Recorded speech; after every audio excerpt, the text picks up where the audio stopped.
Hey there, Sassy at 60. So today I am going to try a craft project that I have seen in a book and it looked pretty cool, so I'm going to try it. Start with a book. This is a book that's been sitting on my bookshelves for years and I honestly have no idea where it came from, and it's really not my kind of a book. It doesn't appeal, so this will make a good craft project book. So the first thing we're going to do is slather this all three sides with glue, and then we're also going to glue the covers shut so that you have one solid block. So here we go.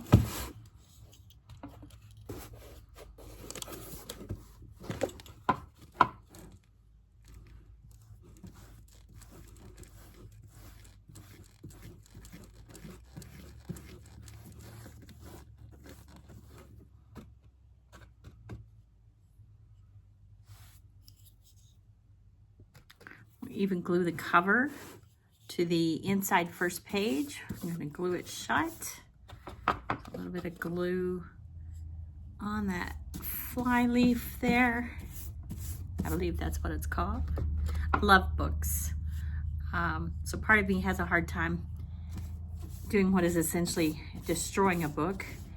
But instead of thinking of it as destroying a book, we're going to think of it as repurposing the book. Okay, so the book is dried. If you remember, we glued all three sides. Everything's dry, covers are glued shut. I should have mentioned when I let this dry, I let it dry with a heavy object on top of it to keep the book in its original shape with no bending with the wet glue or anything like that. Okay, so the next step is to take the ruler and measure off a rectangle, taking up a big chunk of this cover. So that's my next step. I'll check back in just a moment. Okay, the rectangle is drawn. I'm using this book binding as one of the edges, and then pencil around the remaining three.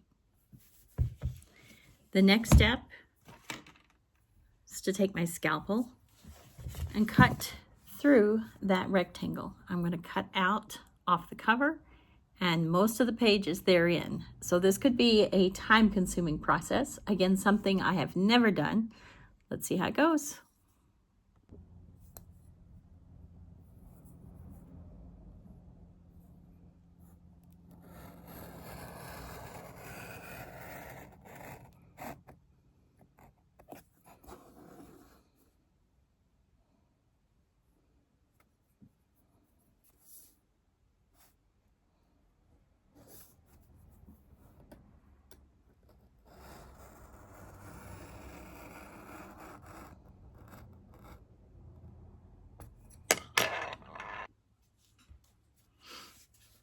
Made it through the cover.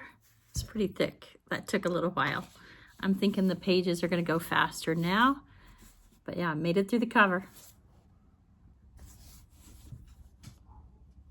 Making progress. But I want it a little bit deeper. By the time I put the soil in there, I just want there to be a little bit of room for the soil before I put the plants in. So a little bit deeper. Continue on. Okay, day 3 of working on this book garden, and we yesterday had cut out a space here in the middle of the book, and then used glue and paintbrush, sealed the interior edges, and while that glue was still wet, put a plastic sack on there to help seal it up even further. This is where our garden will be. I'm next going to trim off the extra plastic sack, and then we'll be ready to put in the soil and the plants. Okay, so here we are with our finished product. Here's our book and our succulent garden. We made a succulent garden out of a book. Turn it around, round, round, round. So after cutting the edges of the plastic sack, I did attach a cord I had on hand, used a glue gun and attached this cord just to give a more finished edge around the cavity. Then filled the cavity with soil, put in the plants, put in the decorative rocks, and voila, it's done. So my goal with this project and future projects will be trying new hobbies on a budget. The total cost for the things I bought on this, including some things I didn't use, was around $27. And then I did use things I had on hand, but that $27 includes glue I'll use for future projects. It includes scalpel that I'll use for future projects. So $27, not bad to try a new hobby. How about you? Do you think this is one that you would try? Let me know.